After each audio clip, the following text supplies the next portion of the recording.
ചുമന്നുള്ളിയും അതുപോലെ തന്നെ പനിക്കൂർക്കയുടെ ഇലയും നന്നായിട്ട് 2 സ്പൂണൊക്കെ കഴിക്കാം. എന്നിട്ട് യെസ്. നമസ്തേ എല്ലാവർക്കും ഗുഡ് മോർണിംഗ്. ചുമയൊക്കെ വന്നാൽ പെട്ടെന്ന് മാറ്റാനുള്ള ഒരു ചെറിയ മരുന്നുണ്ടാക്കാം കേട്ടോ. തലനീരിറങ്ങിയിട്ട് ചെറിയൊരു കഫക്കെട്ട് പോലെയുണ്ട്, ചുമയുണ്ട് എങ്കിൽ നമ്മുടെ വീടിൻ്റെ ചുറ്റും കിട്ടാവുന്ന കുറച്ച് മരുന്നുകളാണ്. പ്രധാനപ്പെട്ട മരുന്ന് നമ്മുടെ വീട്ടിൽ നിന്ന് കിട്ടുന്ന ചുമന്നുള്ളി, ഷാലറ്റ്സ് ഒരു 5-6 എടുക്കുക. പിന്നെ ഞങ്ങളുടെ മുറ്റത്ത് നിൽക്കുന്ന പനിക്കൂർക്കയുണ്ട്. പനിക്കൂർക്കയും നല്ലതാണ്, ചുമയ്ക്കും പനിക്കും ഒക്കെ നല്ലതാണ്. വെള്ളം വെച്ച് കുടിക്കുന്നതൊക്കെ. പനിക്കൂർക്കയുടെ 2-3 ഇല പൊട്ടിക്കുക. പിന്നെ നമ്മൾ നന്നായിട്ട് ഇത് രണ്ടും കൂടി ചതച്ച്, തുളസി വേണമെങ്കിൽ ആവാം, ഞാൻ ചെയ്യണത് ഇത്രയേ ഉള്ളൂ. പനിക്കൂർക്കയുടെ ഇലയും, പനിക്കൂർക്ക ഇല്ലെങ്കിൽ നമുക്ക് തുളസി ഇല പൊടിച്ചാലും മതി കേട്ടോ. അപ്പോൾ നന്നായിട്ട് ഈ ഉള്ളിയും പിന്നെ പനിക്കൂർക്ക ഇലയും കൊണ്ട് നന്നായിട്ട് ചതച്ചിട്ട് അത് പിഴിഞ്ഞ് നീരെടുത്ത് അതിലിത്തിരി കുരുമുളക് പൊടി ഇടുക, ഇത്തിരി തേനൊഴിക്കുക. ഞാനിപ്പോൾ ജാസ്തിക്ക് ഉണ്ടാക്കുന്നുണ്ട് കേട്ടോ, നോക്കാം. ഓക്കെ, ഉണ്ടാക്കുന്നത് കാണണ്ടേ? എന്താ, ഞാൻ 5-6 ചുമന്നുള്ളി എടുത്തിട്ടുണ്ട് കേട്ടോ. ഇതൊന്ന് നന്നായിട്ട് തൊണ്ടൊക്കെ കളഞ്ഞ് കഴുകാം. പിന്നെ 3 പനിക്കൂർക്കയുടെ ഇലയും പൊട്ടിച്ച് കൊണ്ടുവന്നിട്ടുണ്ട്. ഇതും ഒന്ന് കഴുകിയിട്ട് ഒന്ന് ചതച്ചെടുക്കാം കേട്ടോ നമുക്ക്. ഇതിൻ്റെ 2ൻ്റെ നേരെടുക്കണം കേട്ടോ. നമുക്ക് കാര്യം ചെയ്ത് ചതയ്ക്കാം, ബെസ്റ്റായിട്ടൊന്ന് ചതയ്ക്കാം. ചുമന്നുള്ളിയും അതുപോലെ തന്നെ പനിക്കൂർക്കയുടെ ഇലയും നന്നായിട്ട് ചതയ്ക്കുക. ഇങ്ങനെ കല്ലിലിട്ട് ചതയ്ക്കുകയാണ് നല്ലത്. ചതച്ച് ഒരുവിധം അങ്ങനെ ചതയുമ്പോൾ നമുക്കതൊന്നെടുത്ത് പിഴിഞ്ഞെടുക്കാം കേട്ടോ. ഇതാ ഇപ്പോൾ ഒരുവിധമായിട്ടുണ്ട്. അരയണ്ട, ചതഞ്ഞാൽ മതി. പിഴിഞ്ഞെടുക്കാം. നമുക്ക് ചെറിയ പ്ലേറ്റിലേക്ക് കൈ കൊണ്ട് തന്നെ പിഴിഞ്ഞെടുക്കാം കേട്ടോ.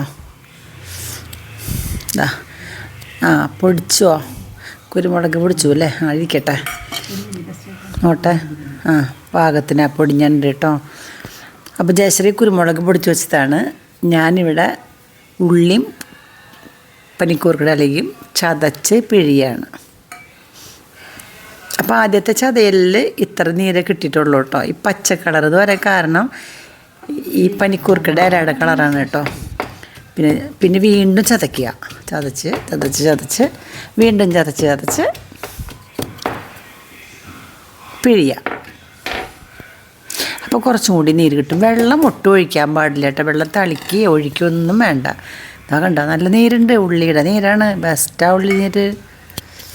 ഉള്ളി നീര് ബെസ്റ്റാട്ടോ. വീണ്ടും പിഴിയാം. ഉണ്ടോ?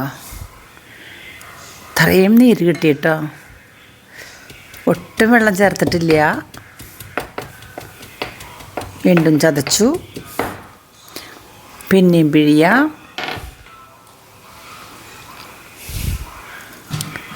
കുറച്ച് കരടെന്ന് വെച്ചാൽ ഇലയൊക്കെ വീണിട്ടുണ്ട്. അപ്പോൾ നമുക്കൊന്ന് അരിച്ചെടുക്കാം കേട്ടോ. അവസാനം ഒന്നുകൂടിയൊക്കെ ഇടിച്ച് ചതച്ച് മാക്സിമം നീരും നമുക്ക് എടുക്കാം കേട്ടോ.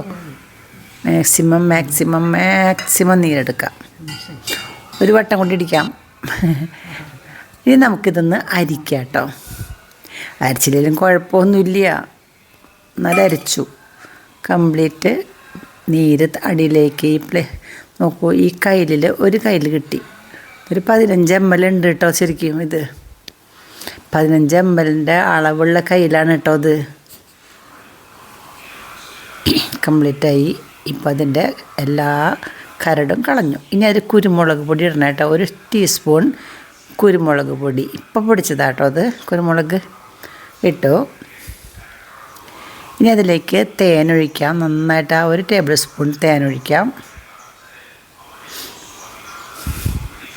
നല്ല തേനാണ് ഇത്. മിക്സ് ചെയ്യാം.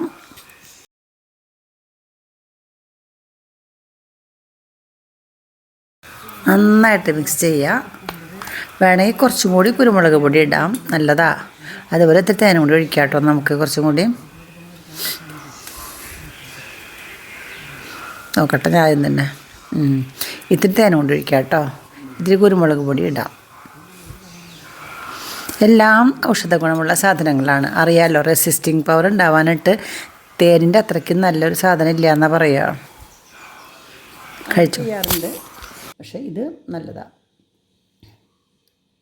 ഒറ്റയടിക്ക് കഴിക്കണ്ട, ഇത് കുറച്ച് കഴിക്കുക, പിന്നെ ഇടയ്ക്കിടയ്ക്ക് നടക്കുമ്പോൾ കുറച്ച് ഇത് കഴിക്കുക. എങ്ങനെയുണ്ട്? എരിവുണ്ടാ? മധുരല്ലേ? സ്വാദുണ്ടാ? ലേഹ്യത്തിൻ്റെ സ്വാദം ഉണ്ടാവുമല്ലേ? നല്ല കുറച്ചുകൂടി കഴിച്ചോളാം എന്നിട്ട് കുറച്ച് കഴിയുമ്പോൾ വീണ്ടും കഴിക്കാം. 2 സ്പൂണൊക്കെ കഴിക്കാം. എന്നിട്ട്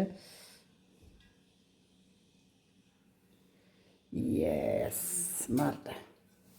അത് പലവട്ടം കഴിക്കുക, ഒറ്റടിക്കല്ല, പല പ്രാവശ്യമായിട്ട് ഒന്നിച്ച് കുടിച്ച് വയറ്റിലേക്ക് എത്തിക്കുക എന്നുള്ളതല്ല ഉദ്ദേശിക്കുന്നത്. കുറേശ്ശെ കഴിച്ച് തൊണ്ടയിലൊക്കെ ഇങ്ങനെ പുരണ്ട് ഇങ്ങനെ പോകണം. അങ്ങനെ കഴിച്ചാൽ മാറും ചുമ കേട്ടോ.